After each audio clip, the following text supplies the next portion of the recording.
নমস্কার বন্ধুরা, আপনারা থাম্বনেল দেখে অবশ্যই বুঝতে পেরেছেন আজ আমি আপনাদের এমন একটা জায়গার সন্ধান দেব যেখানে ভোরের বেলা কুয়াশা এসে আপনাদের করে যাবে আলিঙ্গন, যেখানে সাঁঝের বেলা ঝিঝি পোকার গুনগুনানিতে পরিবেশ হয়ে উঠবে থমথমে, যেখানে পাহাড়, নদী, সমুদ্র, ঝর্ণা, জঙ্গল ধরা পড়বে একই ফ্রেমে, যেখানে ভোরের বেলা ঘাসের ওপর ঝরে পড়া শিশির বিন্দু জমে গিয়ে রূপ নেবে হিমের। তাকে কাশ্মীরের সমতুল্য না বলা গেলেও গরিবের কাশ্মীর তো অবশ্যই বলা চলে। তো চলুন আজ আমরা আপনাদের ঘুরে দেখাবো উড়িষ্যার কাশ্মীর দারিংবাড়ি।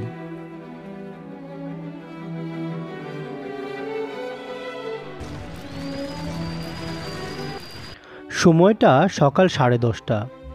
হাওড়া স্টেশন থেকে রওনা দিলাম, উদ্দেশ্য বেহরামপুর। ট্রেনে উঠেই ঘুম ঘুম চোখে আশিয়ানা বসে গেছে আমাদের সঙ্গে গল্প করতে। নির্ধারিত সময়ের বেশ কিছুটা পরে আমাদের ট্রেন এসে পৌঁছালো বেহরামপুর। এবার স্টেশনের বাইরে বেরিয়ে একটা হোটেল খোঁজার পালা, যে হোটেল হবে আমাদের আজকের রাত্রের ঠিকানা। The next day. তো good morning friends, good morning from Brahmapur. তো আপনারা দেখেছেন কালকে রাত্রেবেলা আমরা ব্রহ্মপুর স্টেশনে নেমেছিলাম, আর কালকে রাত্রেবেলা ব্রহ্মপুর স্টেশনে নামার পরে একদম স্টেশনের পাশে একটা হোটেল নেই, সেই হোটেলে আমরা থাকি। আর আজকে সকালবেলা উঠে আমরা এখান থেকে বেরিয়ে পড়েছি আমাদের গন্তব্য দারিংবাড়ির উদ্দেশ্যে। তো যাওয়ার আগে দেখুন এটা কি আছে। তো তার মানে হচ্ছে এখন হেলমেট আমরা ক্যারি করছি, অর্থাৎ এখান থেকে বাইক রেন্ট নেব। তো এখন এখান থেকে বাইক রেন্টাল শপের দিকে যাব। বাইক রেন্টাল শপ এখান থেকে গুগল ম্যাপ দেখাচ্ছে 1.4 কিলোমিটার। অটো লোকাল অটো যাচ্ছে না, বলছে রিজার্ভ করে যেতে হবে। তো দেখি 1 কিলোমিটার হেঁটে চেষ্টা করব যাওয়ার।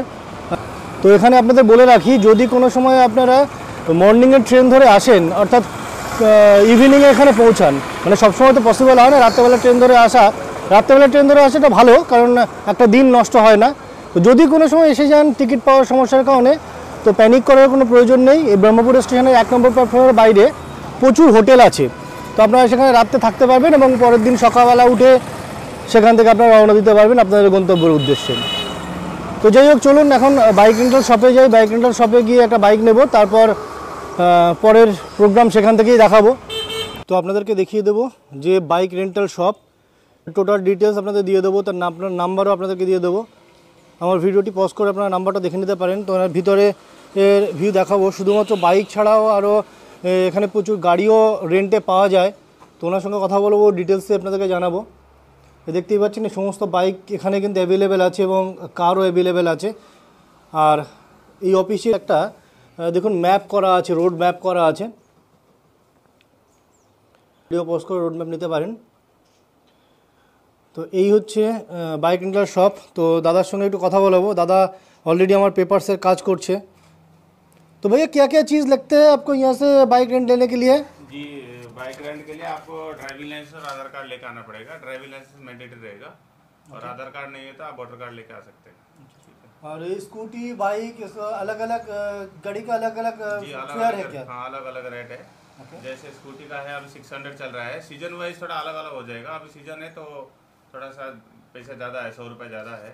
तो जैसे आप अप्रैल मई में आएंगे तो कम हो जाता है, सीजन में ज़्यादा पैसा रहता है। बाकी आप फ़ोन नंबर वगैरह दिया हुआ है, कॉन्टैक्ट कर सकते हैं। ठीक है, आपका फ़ोन नंबर एक बार बता दीजिए। जी, 7789023834।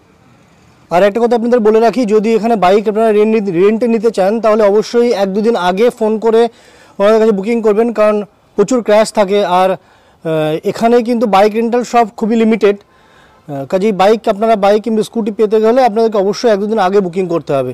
তো চলুন এবার আমার স্কুটির ভিউটা আপনাদেরকে দেখাই এবং তারপরে রাইড শুরু করব।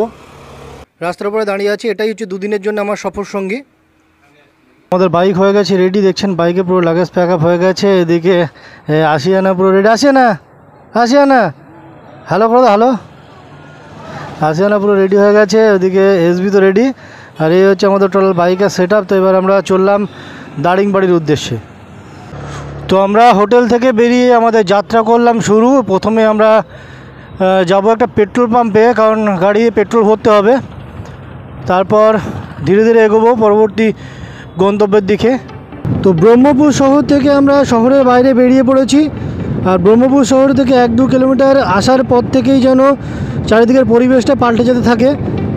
দেখুন চারিদিকে হচ্ছে সবুজ মাঠ, আর দূরে দেখুন ছোট ছোট পাহাড়ের মতো টিলা দেখা যাচ্ছে। অ্যাকচুয়ালি এগুলো পাহাড় না, এগুলো সব টিলা।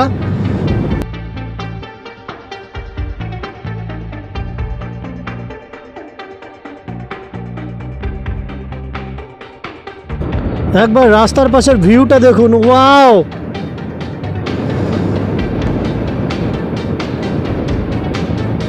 টিলার রেঞ্জগুলো দেখা যাচ্ছে এরকম ভাবে। কত সুন্দর ভিউ আসছে রাস্তার পাশে। আর এই সুন্দর রাস্তা দিয়ে আমরা চলেছি দারিংবাড়ির উদ্দেশ্যে। অসাধারণ সুন্দর ভিউ আমরা পাচ্ছি, দেখুন। আর সঙ্গে কাশফুল ফুটে আছে অসময়ে। শরৎকাল চলে গেছে কিন্তু এখানে কাশফুলের ছোঁয়া কিন্তু এখান থেকে এখনো যায়নি। দারুণ দারুণ ভিউ, দারুণ। এদিকে পুরো ধান ক্ষেত, আর এ পাশে হচ্ছে ছোট ছোট টিলা। দারুণ লাগছে, দারুণ, এক কথায় দারুণ। এত সুন্দর প্রকৃতির যে রূপ, সেটা বলে বোঝানোর কোনো ভাষা নেই। তো অসাধারণ সুন্দর প্রকৃতির রূপ উপভোগ করতে করতে আমরা প্রথম গন্তব্যের কাছে আমরা এসে পৌঁছালাম। মেন রোড থেকে আমাদের নিতে হবে লেফট টার্ন, আর লেফট টার্ন নিয়ে করঞ্জলি মন্দির প্রবেশ করার একটা দুয়ার করা আছে। মেন রোড থেকে লেফট টার্ন নিয়ে আমরা এগিয়ে চলেছি।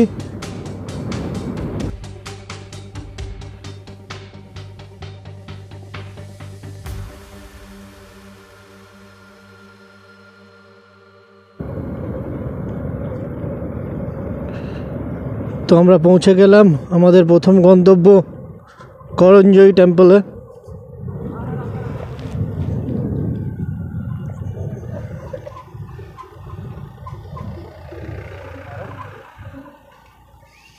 এর পাশেও পিকনিক হচ্ছে, সুন্দর একটা জঙ্গল আছে, এখানে পিকনিক করার জায়গা।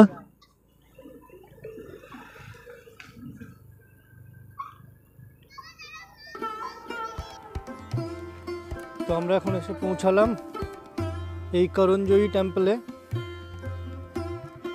এই হচ্ছে করঞ্জয়ী টেম্পলের মন্দিরের প্রবেশদ্বার, কিন্তু মন্দিরের ভিতরে ফটোগ্রাফি অ্যালাউ নেই, সেই কারণে ভিতরে হয়তো আপনাদেরকে দেখাতে পারবো না। তো দূর থেকে যতটা দেখানো সম্ভব আপনাদেরকে দেখিয়ে দেওয়ার চেষ্টা করব। এই হচ্ছে মেন গেট। মূল প্রবেশদ্বারের দুপাশে দুটি হাতি অবস্থান করছে, আর এই হচ্ছে মন্দির। জুম করে একবার দেখিয়ে দেই, কারণ ভিতরে ফটোগ্রাফি অ্যালাউ নেই। এই দেখতে পাচ্ছেন, এটা হচ্ছে মন্দিরের চূড়া।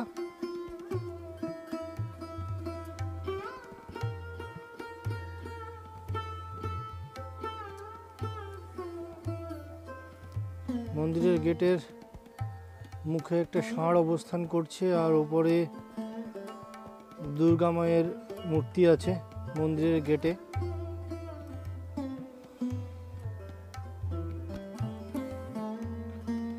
এই চারিপাশে হালকা যে টিলার অবস্থান, এখান দিয়ে ভিতরে দেখুন এই যে রাস্তা আছে, এই রাস্তা দিয়ে উপরের দিকে যাওয়া যায়। এই রাস্তা দিয়ে পুরো উপরের দিকে যাওয়া যায়। আর ভাইরা হাই করছে। তো এদিকে উপরে যাওয়ার রাস্তা, এখানে পেছন দিকে একটু ঘুরতে যাওয়া যায়। আর এই যে দেখা যাচ্ছে টিলাগুলোকে কেটে কেটে এখানে রাস্তা বানানো আছে। আর এই পাশে হচ্ছে টোটাল পিকনিক স্পট, এখানে প্রচুর মানুষ আমরা দেখছি এখানে পিকনিক করছে।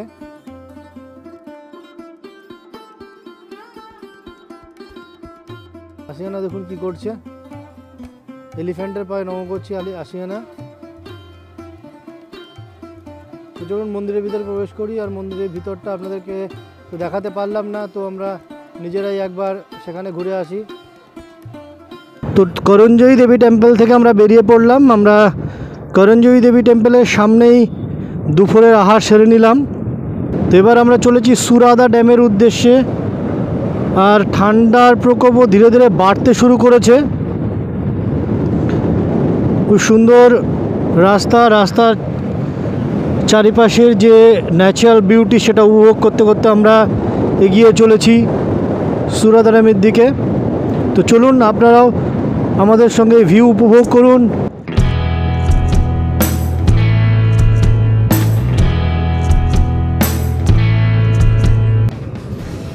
তো এবার আমরা ধীরে ধীরে উপরে ওঠা শুরু করছি। আর হালকা হালকা করে বৃষ্টিও শুরু হয়ে গেছে। বৃষ্টির জন্য একটু অসুবিধাই হচ্ছে।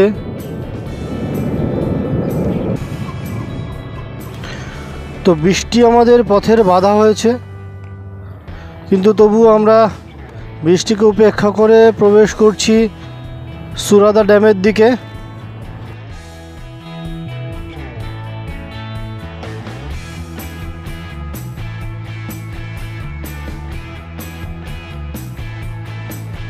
সামনে দেখা যাচ্ছে ড্যামের ওয়ালটা আমরা দেখতে পাচ্ছি।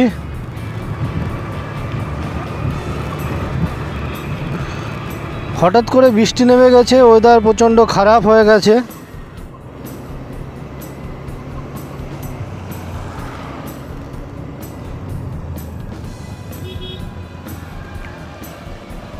দেখুন এখান দিয়ে লেখা আছে সুরাদা ড্যাম। ওই রাস্তা দিয়ে কিন্তু যাওয়া যায়, বাট আমরা মোস্ট প্রবলি ওই রাস্তা যাব না, কারণ বৃষ্টি হচ্ছে। আর বুঝতেই পারছেন আশিয়ানাকে নিয়ে একটু চাপ হয়ে যাচ্ছে। যাব ওয়াচ টাওয়ারে গিয়ে সেখান থেকে পুরো ড্যামটা দেখা যায়। ওয়াচ টাওয়ারে গিয়েই আমরা প্রথমে ড্যামটা দেখব, তারপর পরবর্তী গন্তব্য ওখানে যে মন্দির আছে সেটা দেখব। তো চলুন, এখান থেকে 1.2 কিলোমিটার দেখাচ্ছে। অ্যাকচুয়ালি ড্যামের এরিয়া শুরুই হয়ে গেছে, কিন্তু যেভাবে ঘুরে ঘুরে যেতে হবে সেই কারণে এটা দেখাচ্ছে।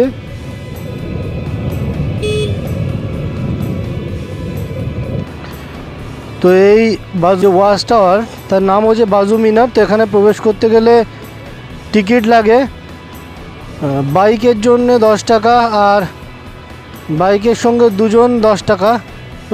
এই বাজু মিনারে প্রবেশ করার আগেই পড়বে কুন্টেশ্বরী মন্দির। আমাদের ড্রেস দেখে আপনারা বুঝতেই পেরেছেন আমরা বৃষ্টির জ্বালায় হয়ে পড়েছি নাজেহাল। তাই এখানে পাশাপাশি 3টে জায়গা, কুন্টেশ্বরী মন্দির, সিদ্ধেশ্বর মন্দির আর বাজু মিনার, যার কোনোটাতেই আমরা ঠিকঠাকভাবে পৌঁছাতে পারলাম না। এই করঞ্জয়ী মন্দিরের গেটের মুখ থেকেই মাকে করতে হলো স্মরণ। তো আপনারা দেখলেন আমরা রাস্তার মাঝখানে হঠাৎ করে ভিডিও বন্ধ করে দিলাম। তার আগেই বলেছিলাম যে প্রচণ্ড বৃষ্টি শুরু হয়ে গেছে, তো যে কারণে আর ভালো ভালো জায়গা যেগুলো দেখার ছিল ড্যামের, সেগুলো আমরা দেখতে পাইনি। কিছুটা দেখেছি, কিন্তু সেগুলো বা ক্যামেরাবন্দি করতে পারিনি, বৃষ্টি হচ্ছিল সেই কারণে। তো যাই হোক, এখন আমরা এসে পৌঁছালাম দারিংবাড়ির একটা হোটেলে। দারিংবাড়ির হোটেলে আমরা পৌঁছেছি কটা, 8টার দিকে না? হ্যাঁ, 8টার দিকে। 8টার দিকে আমরা দারিংবাড়ি হোটেলে পৌঁছেছি। আশিয়ানা তো ক্লান্ত হয়ে ঘুমিয়ে পড়েছিল রাস্তায়। আর কি বলবো, যাই হোক আজকের যাত্রাটা আমাদের ঠিক ভালো হলো না। প্রথমটা শুরু হয়েছিল খুব সুন্দর পরিবেশে, খুব সুন্দরভাবে, কিন্তু এতটা বৃষ্টি হয়ে যাবে এবং পরিবেশটা এতটা বাজে হয়ে যাবে বুঝতে পারিনি, কিন্তু কিছু তো করার নেই। তো হোটেলে আমরা ঢুকেছি, একবার অবস্থাটা দেখুন, একবার দেখাই হোটেলের অবস্থাটা। এ দেখুন, দড়ি টানি বাঞ্জি টানিয়ে দিয়েছি, আর আমাদের সব জামা কাপড় শুকাচ্ছে। তো যাই হোক, আমাদের এখন রাত্রেবেলা জামা কাপড় শুকিয়ে যাক, তারপরে দেখি কালকে সকালবেলার ওয়েদারটা কেমন থাকে। তো যদি ওয়েদার খারাপ থাকে তাহলে আমাদের একটা চিন্তা ভাবনা অন্যরকম আছে, তাই তো? তখন আমরা অটো বুক করব হয়তো, দেখি সকালবেলার ওয়েদারের উপর ডিপেন্ড করছে সব কিছু। কিন্তু আপনাদেরকে দেখাবোই দারিংবাড়ির যে সাইট সিনগুলো, সেটা আপনাদেরকে দেখাবো, কোনো সমস্যা নেই, যেভাবে হোক দেখাবো। কি হচ্ছে মা এটা? সবাই দেখছে, সবাইকে হ্যালো বলে দাও। হ্যাঁ, তো গুড নাইট, এখনকার মতো গুড নাইট বলে দাও। Good night.